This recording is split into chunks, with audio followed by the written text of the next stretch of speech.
Hea vaataja, oleme usuliste kogemuste teemaga jõudnud tervenemise imedeni.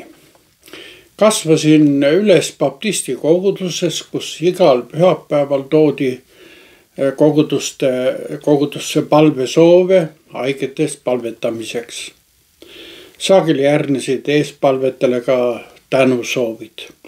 Üks ja teine koguduse liige või ka väljaspool kogudust seisev inimene oli terveks saanud ja palus teha avaliku tänupalve.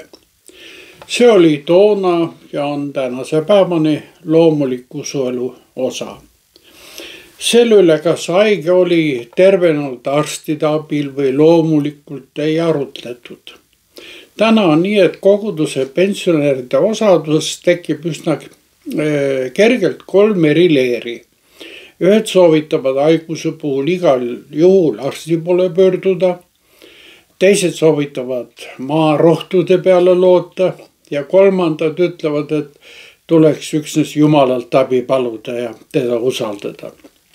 Niisiis teema on endiselt ülal, aga vaated on erinevad või ei märganud mina neid erinevaid vaateid oma nooruses nii teravalt. Kuid vaadakem tervenemise imesid lähemalt. Mida need imed endast kujutavad ja kuidas me peaksime neid kristlastena mõistma? Tervenemise imede puhul on meil tegemist juhtumitega, kus inimene paraneb haigusest või vigastusest viisil, mida võiks pidada teaduslikult seletamatuks, ootamatuks või väga vähetõenäoliseks. Imedeks nimetame neid tervenemisi sellepärast, et need ületavad tavapärase arusaama loomulikust paranemisest.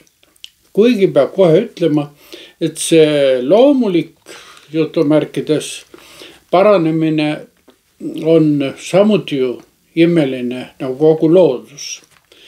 Ometi tekitab meis tervenemiste osas hämmeldust ja imestust just erakordse kiirusega ja seletamatult toimunu. Oluline on seegi, et sellised tervenemised on seotud haige enda või usukaaslaste usu ja palvega. Meditsiinilisest seisukohast vaadelduna võib olla mõni selline olukord tunnistatud lootusetuks. Siinkohal meenub mulle ikka noorusest isalt kuuldud lugu. Ta oli koguduse pastor, üks koguduse 50. eluaastates õde sai vähidiagnoosi ja arstid ütlesid, et lootust ei ole. Kasv ja sõlmed olid juba isegi kehal nähtavad. Õde põgenes Tallinna Hiiu haiglast lausa haiglariietuses ja tuli Pärnu isa juurde ning ütles, et tahab, et vennad paluksid ta pärast käte peale panemise ja võidmisega, nii nagu Jakobuse kirjas on kirjutatud. Kiiresti leitigi need vennad, kes olid selleks valmis ja nii see palve toimuski. Õde haiglasse tagasi ei läinud. Möödusid kuud ja raviarst kutsus ta ikkagi välja ja pidi tõdema, et kasvajast polnud jälgegi. Õde elas veel aastaid ja suri siis hoopis teise haigusega. Isa ütles selle kohta, et see juhtum on selline kõige suurem ime, mis ta ise on niimoodi kogenud ja näinud. Aga ta võis rääkida teistestki erakordsetest sündmustest. Kristluses ei nähta tervenemisi siiski omaette eesmärgina, vaid Jumala armu ja väe avaldumisena. See on märk Jumala kohalolust ja hoolimisest. Samas õpetab Piibel, et tervenemine on seotud usu ja palvega, millel järgneb jumalik sekkumine. Jeesus ütleb Markuse 5. peatükis 34. salmis veritõbisele naisele, kes ta rõivaid puudutas, et terveneda ja siis ta ütleb nii, tütar, sinu usk on su päästnud. Mine rahuga ja ole terve oma vaevast. Teisal noomib Jeesus oma jüngrid aga nende nõrga usu pärast, kui nad ei suuda langetõbist noormest aidata. Paulus ütleb esimeses kirjas korintlastele, et tervenemise and on üks pühavaimu andidest. Nii on koguduse liikmeid, kellele see and on siis eriliselt antud, aga teistel on see antud usuanni kaudu. Sageli seostub tervenemine ka patukahetsuse ja meeleparandusega. Tervenemine toimub siin vaimse puhastumise tagajärjena, kuid üle kõige on oluline siiski Jumala tahe. Nii on mõistlik haigest paludes ikka jälle öelda, Jumal, sündigu sinu tahtmine. Sellepärast on vahel arukas paluda haigetele ka õndsat lahkumist. Jumal teab, mis meil on hea. Meie teekond ei lõppe ju maisuses, vaid valguse riigis. Meie teekond siis maisuses ei saa olla igavene. Lahkumise tund tuleb nagunii. Jeesus ise rabis pimedaid, pidali tõbisid ja halvatuid. Ta äratas isegi oma sõbra Laatsaruse surnust üles. Tervenemise imetähed saatsid ka apostleid. Nad ütlesid, nagu ütlesin, imed on siin eelkõige tunnustähed, teeviidad tulevikku. Need on igavese elu tõotused maise tervenemise rõivais. Austama ei peaks siin mitte inimesi, vaid Jumalat. On kogudusi, kus haigete eest palvetamine on üks koguduslik elu nagu fookusi. Eestis me tunneme tervikliku tervenemise teenistust, kus kuulutatakse tervenemist ihule, hingele ja vaimule.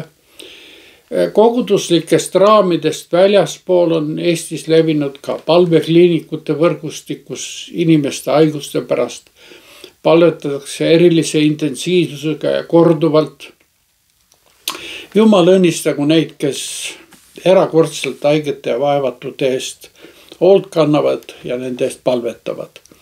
Siiski parim koht tervise eest palvetamiseks, nagu minu tunnetust mööda on, just kogudus ja parim viis selleks on ühispalve.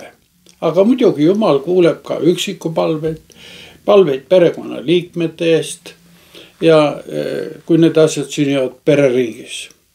Koguduse ühine tunnetus välistab siiski parimal viisil võimaluse sellel teemaga kas liialdada või manipuleerida.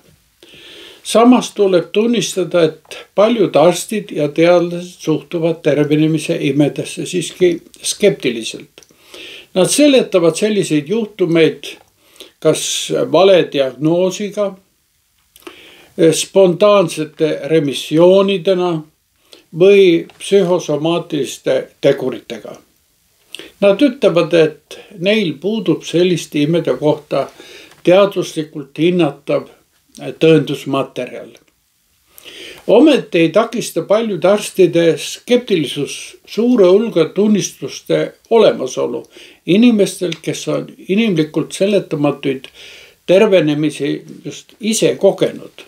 Olen üks neist, kes terve oma 30-aastase vaimuliku praktika aja olen näinud hämmastavaid tervenemisi. Sageli oli olukord nii võimatu ja lootusetu, et koostasin endamisi juba haigele matusekõnet, kui ma lahkusin sealt külastamast teda. Kuid palusin siiski, et Jumala sõna käsib, sellepärast palusin, et see Jumal sõna käsib seda teha. Minu usk oli sageli üsna nullilähedane, aga lähedaste usk ja Jumala arm ületas ikka jälle selle minu kujutlusvõime. Mäletan üht koguduse õde, kes on nüüd juba igavikus. Tema ütles ikka niimoodi, iga kord, kui sa minu eest palvetad, saan ma terveks. Need ei olnud minu jaoks mingid erilised palved. Need võisid olla mõned vahel ka isegi rutiinsed palved. Olin hämmeldunud, sest minu jaoks olid need tavalised palved. Palve juures ei tohiks siiski välistada arstiabi, sest nemadki on neile antud tarkusega tööriistad looja Jumala kätes. Eestpalvetaja ja arsti vaatenurgad ja lähenemised on haigusele muidugi erinevad. Kuid neid erinevaid lähenemisi ei tohiks kuidagi vastandada. Meie osaks on märgata Jumala imesid. Kas see on alati just, kas see õnnestub? Võib-olla alati mitte. Imed meie elus ei pruugi alati olla just ka väga dramaatilised. Need võivad olla ka imelised pääsemised, õnnestunud operatsiooni või õnnestunud ravi kaudu. Nõnda siis otsige Jumalat. Ta on eluallikas. Vahel kõnetab ta meid ka väikeste või suurte imetähtede kaudu. Kuid ta saadab meid ka pimeduses, haiguses ja isegi läbi surma. Tervenemisemed on vaid sellel teel teeviidad, mis viitavad Jumala riigile. Sellele riigile, kuhu poole oleme teel. Vahel ka läbi surma, kannatust, häda, valu, aga me oleme sinnapoole teel. Seniks oleme aga vaid palvetavad teelised. Ja soovitan ikka sulle ja kõigile, kui sul on valu, kui sul on haigust, saada oma eespalve soov, lase enda eest palvetada. Jumal teab, mis ta teeb ja kuidas ta teeb. Aga seniks, sõbrad, kohtumiseni.